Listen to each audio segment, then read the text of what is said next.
see füüsika katsereis töötab siis niimoodi, et siin on küünlad, need pannakse põlema ja siis need küünlad soojendavad selle metalli siin, mis omakorda siis juhib soojuse nendesse erinevatesse metallidesse, noh, raud, tsink, alumiinium, vask ja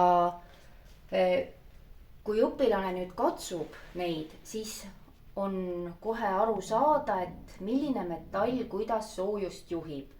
Ja tõesti, see on minu jaoks üks väga tore näitvahend, et kui nüüd tõesti see soojus siin liigub ja katsuda, et kui soojaks üks või teine metall läheb, siis see jääb väga hästi õpilasele meelde, kuidas üks või teine metall soojust juhib. Nii, see filmograaf.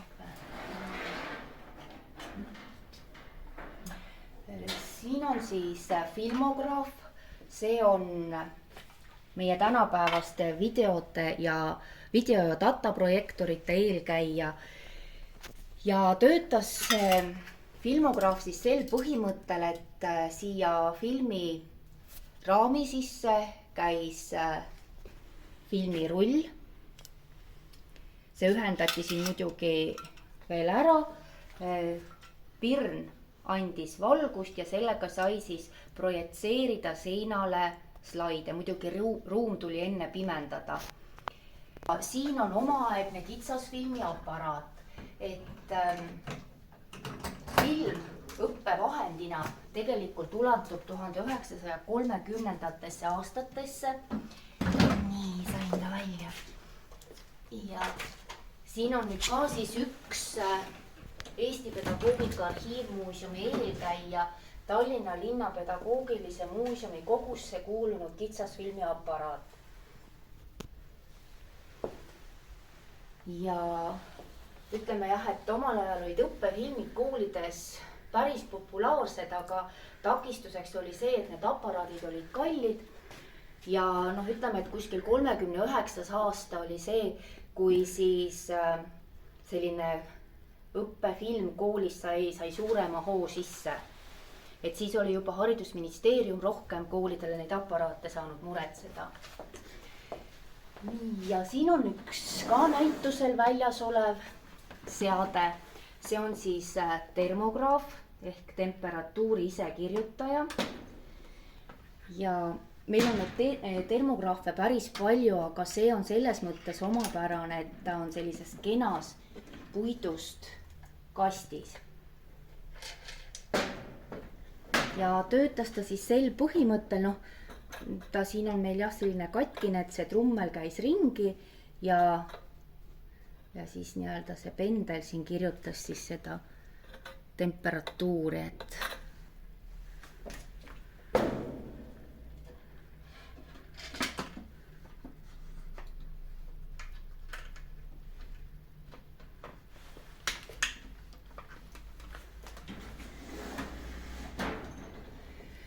ja siin on nüüd erinevad reostaadid. Need on siin jah päris mitu varianti. Reostaadid on ka näitusel väljas ja nende reostaadidega seostub ka takistusmagasin. Vot see sama takistusmagasin on ka selle sama füüsikaõpetaja Viktor Erlemanni valmistatud. Noh, siin on selline väike reostaat, et see tööpõhimõte rakendub siis jah, või leiab meil tänapäeval rakendus siis trammijuhi gaasipedaalis. Ehk jah, nende kõigi nende näitevahendite puhul, mis sai siis näitusel eksponeeritud, on see põhimõte, et tuua nad tänapäeva välja, et kuidas nad meil tänapäeval teenivad ja panna siis selle läbi need esemed siin riiulitel rääkima. No siin on samamoodi näitusel eksponeeritav ese, millel on ka oma tähtis lugu, ehk see on siis valguse kiiruse mõõtmisega seoses, pöörrepresentatsioon peegel. Ja see oli üks väike muidugi osa sellest suurest katsest, mille abil siis määrati valguse kiirus. ja ma vaatan, kas ma siit leian.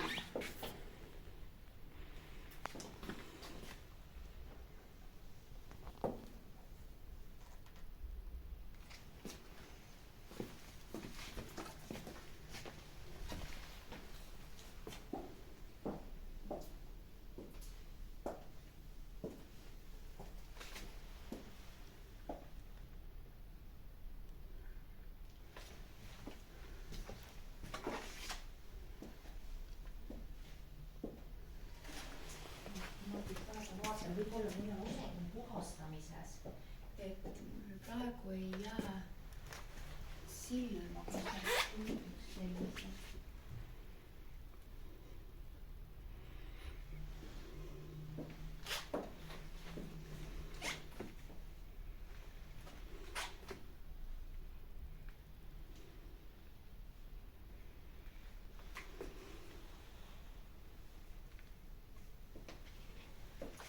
Ja võib-olla veel, mis on selline tore asi, Edisoni fonograaf. Sellel on muidugi selline hästi tore puidust kast. Et Edison siis leiutas fonograafi 1877. Sellel fonograafil on siin ruupor puudu, aga põhimõtteliselt oli siis fonograaf esimene kõne salvestamiseks ja siis selle salvestuse ette mängimiseks mõeldud seade. Ja 10 aastat hiljem Edison sai aru, et tegelikult see on väga hea seade nii-öelda just muusika esitamiseks. Et põhimõtteliselt see on ka üks seade, mis meil on seal näitusel väljas, et see on siis Spotify vaarisa. Me nii-öelda ristisime ta sellise toreda nimetusega. Ja mõte ongi sellest tõesti, et kõigil nendel seadmetel on oma selline huvitav eel- ja taustalugu. Ja kui nad siin nii-öelda meil riiulitel seisavad, siis nad ei räägi väga siin, aga rääkima panebki just see lugu ja need 12 ettevõtlikku üliõpilast siis uurimistöö käigus töötasidki välja iga seadmele siis oma loo ja just need lood panevadki need seadmed elama ja tegelikult, et mis tahes, kui siit nüüd võtta, et füüsikud kindlasti oskavad rohkem ja paremini tuua neid seoseid, aga kas just kõik, aga väga suur hulk esemeid siit on meil tänapäeva teenistuses, et kui ma siitki nüüd vaatan, see on ka nüüd üks näitusel välja pandud ese ja selle katseriistaga seostub siis atomistika algus. Ja siin mulle kohe jääb silma kipiaparaat ja siin ka üliõpilane väga toreda ja sellise kõnetava seose lõi, et kui vaadata, siis on see väga sarnane vesipiibuga. Aga tegelikult vesipiibuga pole sellel seadel midagi seost, et see on küll keemiaalane katseriist, aga see oli siis nii-öelda gaaside saamise seade. Et mõte oligi ja mis oli kõige raskem, et tuua need seadmed niimoodi põnevalt ja kõnekalt tänapäeva välja, et minu arust tudeng oli väga leidlik, et näituse panool on ka, et kipiaparaat, et kas tõesti vesipiip.